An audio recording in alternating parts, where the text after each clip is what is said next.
Hey, and welcome back to my survival playthrough on my beginner series here. As always, I'm your host, Sin Skillet, and it has been fun and delightful up to this point. If you're stopping by for the first time and you like what you see, hey, consider hitting that like button. If there's something you especially liked or really didn't about this video once you find it, please leave a comment. I will read everything. I'll even respond. Um, as I would like to improve what I'm doing and make content that people actually care about. Um, but with that, oh, right. If you plan on coming back, I wouldn't mind a few subscribers here or there. But anyway, we are back here over at our little manual honey farm. And as you know, um, we have this set up just a little bit so we can come in and we can manually collect our honey and our honeycomb. But we don't want to be over here watching it all the time so that we can collect our little bits of blocks. Um, which means we are going to need to come in and automate this. So this episode is all about honeybee automation, how to do it, getting things set up, and preparing for our big honey farm, which is ultimately going to go here. And I'll talk about that when I hop over to explain exactly how the automatic farming is going to work. But this area right here, more or less, is reserved for what will be our long-term honey farm on this world. Um, anyway, another big thing for those of you who might just be popping in, I do have a pretty good explanation for comparators and how they work along with this, which you can apply to a lot of different things. I know finding a good and decent tutorial that's not mumbo jumbos is a bit of a pain. So, if you're interested in another way to understand how they work, stay tuned. I'm going to walk you through the entire process. And with that, let's hop over to my creative world where we can get a better look at the mechanics of how all of this is going to function. We're back in my little testing world where previously I had shown off this little flying machine that I occasionally use. I just set the time to day, so all of the mobs are burning the way that it is supposed to be, except for slime, and spiders, and endermen, and creepers. Huh. Anyway, we're over here because what I want to explain today is a little on the technical side. And it's a little hard to comprehend in survival and building it on the fly. Now, what I have here are a handful of hives, bees' nests. It doesn't really matter which one you use. The rules and principles are exactly the same. Okay. And you can see that the redstone behind them is lit up to various degrees. Now this right here, here, over there, and here are all different configurations of perfectly usable honey farms. All you would have to do is build a glass box, or, well, any box really, but a box around this with a flower in there so the bee could come out, hit the flower, and they would be good to produce honey. Okay, and that's what we're after. Honey and honeycomb. These will all work interchangeably. You just have to put in either glass bottles, which I think I have in this one. Yes, glass bottles, which I'm going to have to realign that one a little bit. Or honeycomb. The shears work a lot easier. I'm going to rejigger and adjust this one. It seems like it's moving so fast that... Oh, no, once that... Yeah, okay, hold on. Boop, boop, boop. Let's fill up all the slots. There we go, and we'll keep an eye on it. I'm pretty sure, yeah, as long as it's full, it'll keep kicking honey bottles out instead of picking them up at the same time. We'll see that here in just a minute. But the thing that makes all of these work... there, it just fired. 4... Yeah, okay. So fill it up with all your honey bottles. The thing that makes these all work is this component right here called the comparator. And in order to show that off, I've got this set up right here. Now, as you can see, none of these are lit up whatsoever. And that's because right now my comparator is seeing nothing.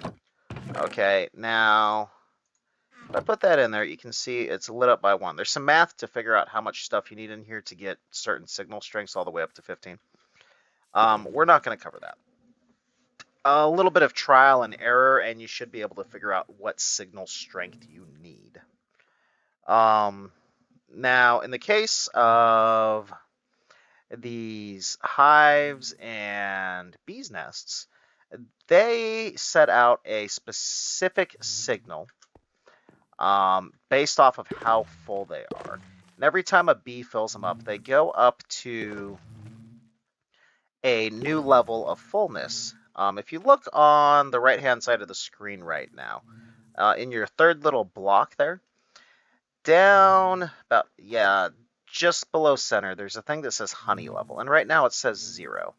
Okay, if we look, nothing's lit up back here. Now this one, if we look at it, is a honey level of 3. And you can see I have 1, 2, 3 of these lit up. So this comparator is seeing that this has a 3 something. And it's sending out a signal strength. Now, if we come over here, this is a completely full hive. And it has a signal strength of 5. So if we come back, and I put colors to make it easy, 1, 2, 3, 4, 5. Okay. So knowing that, we can come over here to kind of a Gen 1. Your hive detects its signal, and it sends it out. And 5, it doesn't matter how you have this connected, it will extend 5 dust particles away from wherever you started. Okay, so there's 1, so it's got a honey level of 1 right now. When it fills up, there's 2, and it'll keep coming. This will become 3, 4, and 5. Once it hits 5, this repeater will see the signal, and then it will light up this line of redstone into our dispenser, which will then kick out, in this case, our honey bottles. And since it's already completely full, it won't be able to take one back. It'll drop it down into the system with this hopper, which will then drop it off into our chest. Okay, and a very similar configuration right here. And it just uses the 1 repeater, same way. Come back, signal strength of 5, and that lights up our repeater we just saw, which fires this guy off, collects us our honeycomb. Now these are the same systems, they're just literally laid out in different configurations. The reason for this kind of loop thing, sometimes when you place redstone straight across and you got a component to the side, it doesn't touch it the right way. And we want an air gap right here between our redstone dust. And this is one of the cheaper ways to make this.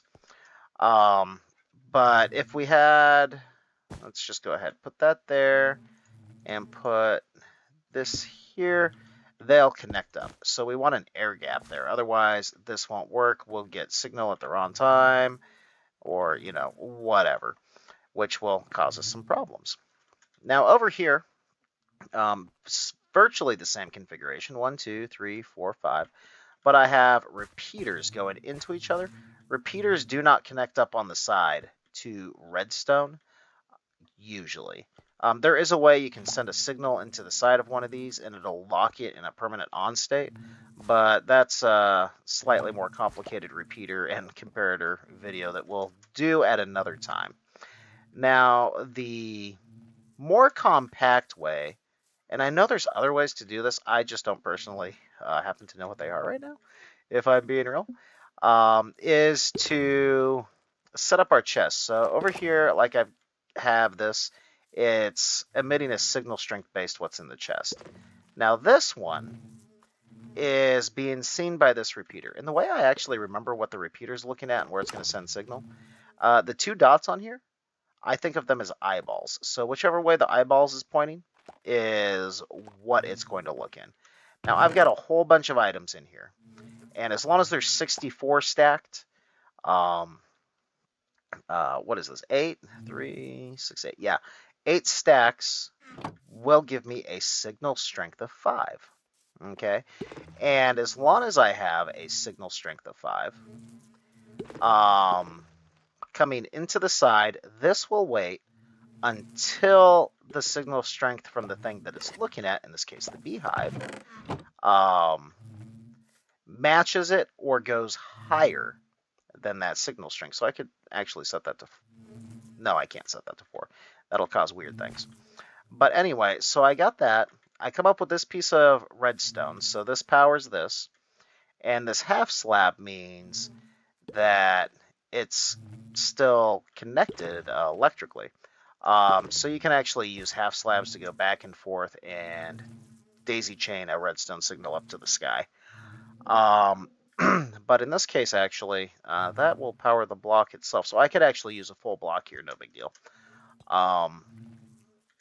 And get that. And I don't even necessarily need, in fact, I shouldn't need. Let's try this just to be sure that I'm not full of it these days. Because redstone has changed a little bit over the years. Yeah, I'm pretty sure that'll work. And right now we have a signal strength of 0. Okay, so I think the bees are kind of ignoring this one at the moment. Oh, he just came out. Okay, honey level of 1. All right, so we'll chit chat and let's remember, or actually, let's not even try to remember. Let's just take our honeycomb out. And we'll see if this fires here after a couple more bees. The sun's about to set, and I just had another bee go in there, so he's doing his thing. And all of that. This is also, clearly a creative world. I've got the whole creative menu. I can search for any item I want, which includes, in case you're curious, spawn eggs. These will show you every mob that's technically possible in all of Minecraft. Including a wither. Yeah, we're not summoning a wither in here. So yeah, you've got all that. There's things that you can bring in with special commands if you know how to do it, but we're not gonna play with any of those features. I'm just here for the blocks and the simplicity. Now, one thing you can do, if you hit slash or T, and then slash, it'll bring up your menu. I've already been using this one, so without the slash, I can just set time, day. I can change it to day, night, things like that. There's a whole bunch of commands in there that will be useful for you at various points. All right.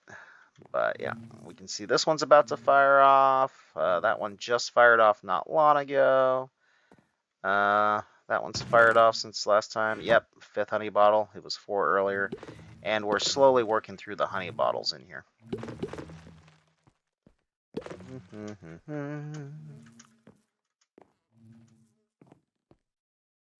And what are you at, level 1 still? Jeez. This might take a minute. And I know there's actually more compact designs out there than this even. I have no idea where they're at. And I'm not even going to direct you towards another tutorial. Just YouTube it. I just whip these up on the fly based off of what I know about redstone. But just knowing about the comparator signal strength and all that kind of stuff, I can deduce some of this on my own, which is what I'm currently doing. All right. Anything else yet? Only level 2. But for our honey farm, I think this is what we're ultimately going to go with. And I'm not going to case each bee into a single cell ultimately. I've got a design in mind. I haven't actually mocked up or whipped up anything, but I want to use the honeycomb. Oddly enough, I'm actually going to use the pumpkin, which I said I didn't think I'd have a lot of use for. and some yellow wool, a little bit of black wool, a few other things. And what I want to do is I actually want to make a big hive. And we'll see how that turns out, which I'm going to let the bees fly around freely inside, and I'm going to set up a bunch of these modules. In fact, let's go to our honey and honeycomb blocks, and I'll be able to hide some of the details of what's around this stuff by flipping things around. So by the time it's all said and done, you're actually not even going to necessarily know that there's an automatic farm inside of it, which is the way that I want this to be. So I want this to be aesthetic as well. And even if I go down, I'm going to have to run hoppers all to kind of a central point. But even those, I can actually hide pretty well as long as I plan out my routes. So this little design right here, all said and done and dusted, will basically hide everything. So it's like we're going to be inside of a hive, which I think is just, I didn't want to do that. You go away. I don't like you. You can hit things from like stupid far away in creative, by the way. We're up to our honey level of 3. And let's see if all this junk I put on here affected it either. Yeah, that should power the block, which will light this up, I believe. We'll see here in just a moment. Oh, right. You can't jump very high off of honey. But yeah. So I would not call this advanced redstone by any means. Even this little guy here. This is what I consider pretty basic. Other interesting thing, actually, while we wait. Let's doop. Let's turn you on to subtract mode. Let's get a lever. All right. So, interesting thing. A lever puts out a certain signal strength. And in this case, it's going to be a full 15 because there's a repeater going into here. So this thing's actually subtracting. This is a signal strength of 1 right now, so it's 1 minus 15, which is negative. So for this, it's basically 0. But if I was to run this, 1, 2, 3, 4, 5, 6, 7, 8, 9, 10, 11, 12, 13, 14, 15. Should be right there. Turn this on, right? Ooh, off by 1. All right. So I've got a signal of 1 going into this now. I can grab, I don't know, let's just throw all our junk in here. I don't even know if I got enough to get up to 2 or not. That should have done it. Yeah. So now we're at a signal strength of 2. We should be getting close to that additional stack of something in there. And it doesn't matter what the items are. Well, that's not true. It depends on how much it can stack. So things that stack in only 16s actually takes less. I think I heard this go off. Oh, yes, it did. Excellent. All right, so this will work fantastically. This is what I'm going to do inside of the hive. And I can actually do this with honey blocks here, so I don't have to have anything obnoxious. I can hide all of the redstone, and this thing will be beautiful. But anyway, so things that stack in 16s or single items or whatever will emit a different signal strength than a whole stack of whatever. So I'm going to play with that off camera, actually, figure out what the cheapest way to fill these chests is. But otherwise, this is basically done and dusted, the design that I'm going to use.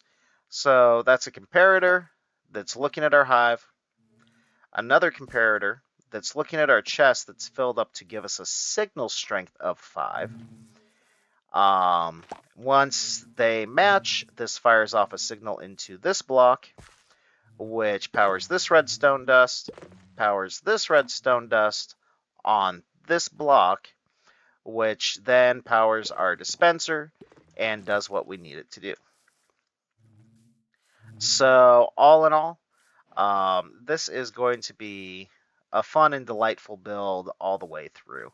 Although, back on the survival world, I need a lot of honey and a lot of honeycomb to build the big thing.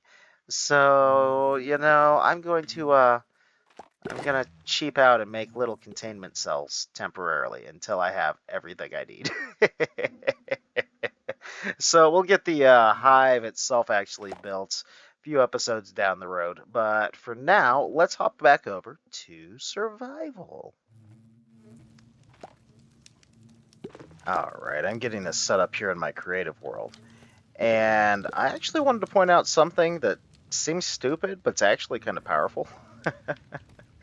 And that's the power of understanding the redstone that you're installing. So we already talked about how the comparator system works and all of that, and I'm getting it set up here. But I'm just making a temporary box. We're actually literally on top of the B box down there that we've been in before to get these farms set up. But as I'm going around, I realized my signal strength's coming from this chest. I can actually draw that signal from any direction I want, and it doesn't make a difference, right? So I'm using one chest to power two systems now. And for the record, I figured the cheapest way to power this thing is going to be either stone or wood tools. They're not stackable, I just need 8 of them in each of these systems. But as I'm going around, I figured that out. And then I came to this corner. I was like, oh, it'd be nice if I could tuck some. And I was like, oh, wait, I can tuck something in here, right?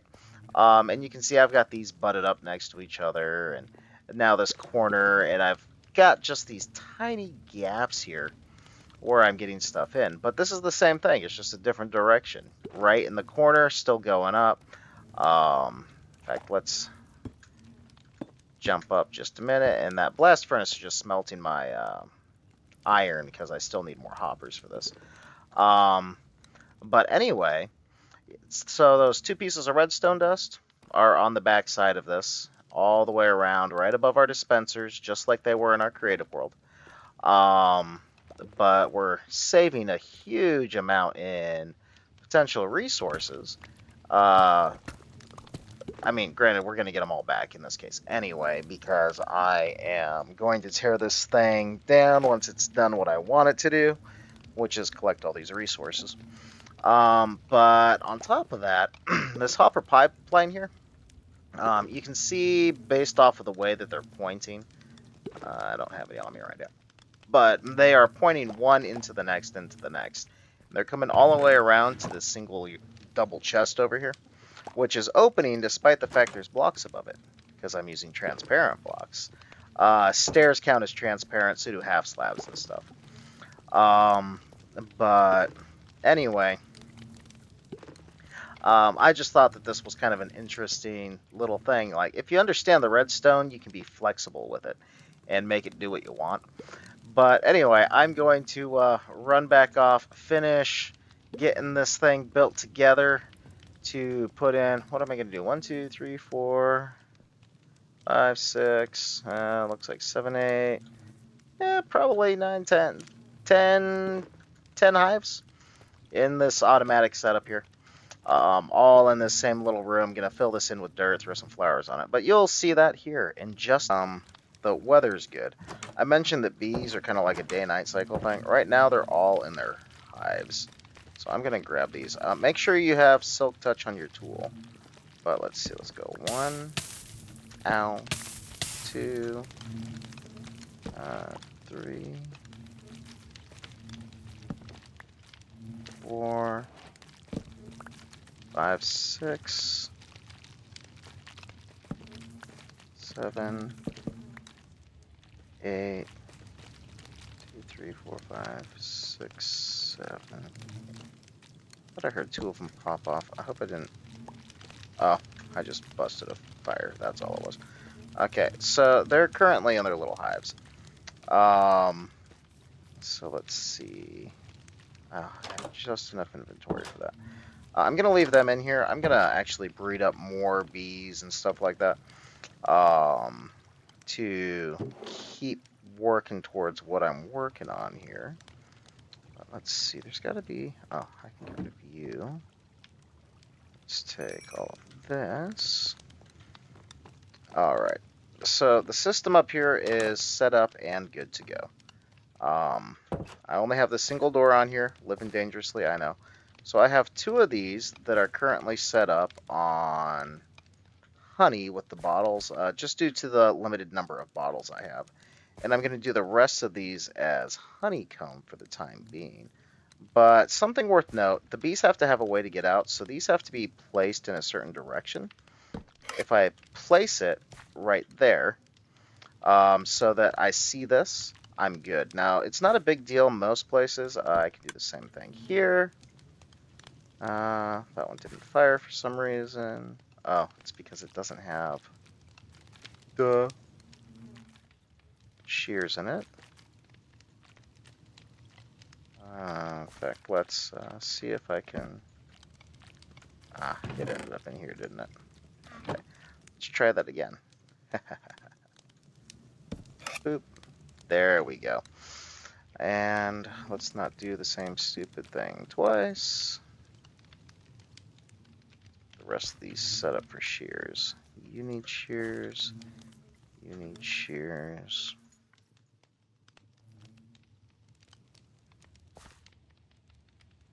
You need shears. You need shears. And just you. So one more set of shears.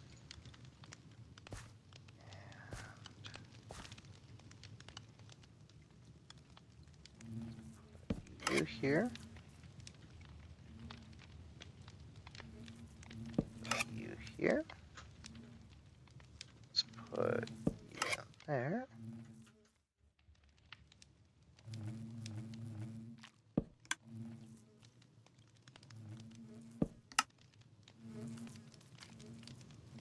Oh, I forgot your shears.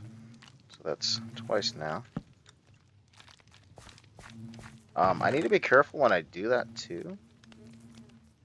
There it is. I was about to get scared there for a minute. There we go. And oh, I did collect one extra hive. Okay. Anyway, when I do that, I need to be careful. Now that they're not down here with the fire. The fire keeps them pacified. Since they're down for the night, I can get away with it at the moment. Cutting them back up and all of that. But anyway, so that is bees done and dusted. So we have an automatic farm that's going to take care of everything for us now, and we're going to be able to collect everything. As you may have seen, I do have everything currently feeding to a singular chest right here with those hoppers. So we've got our couple of honey bottles, we got a little bit of honeycomb, and we really need to sleep before the monsters get us. But I'm going to keep an eye on this, see how it's actually doing here over the next couple of hours. And with that, it's been great and fantastic fun. I hope you learned something on this one. This is something that's been around for a while, but not a lot of people have played with. So if you got something out of it, if you could leave a like or a comment, like I said at the beginning, that would be fantastic, and I'd love to hear from you. But otherwise, it's been fun hanging out, showing you off some of these neat little things that we can do, and I really do hope I see you in our next episode.